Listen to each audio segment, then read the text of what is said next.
Hello guys, हजुरहरूलाई मैले एउटा नयाँ कुरा देखाउँदैछु। यो के हो चिन्नु त?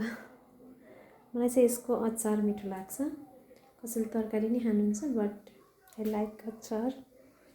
मलाई चाहिँ अचार मनपर्छ। हजुरहरूलाई म यसको अचारको रेसिपी पनि बताइदिन्छु है।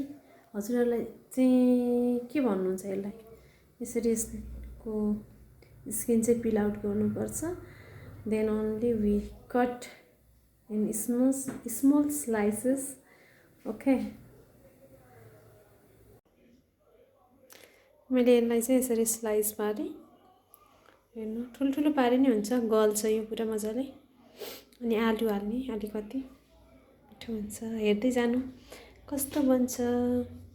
ओके, मेरो यहाँ तरकारी पनि पाक्दैछ।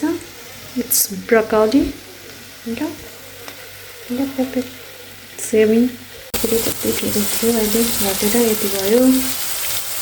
यसमा कागती हाल्ने टुक्क पारेँ। अब यो लुक्स पनि हेर्नु न कति मिठो होला जस्तो छ। हजुरहरू पनि बनाएर खानु होला। By by.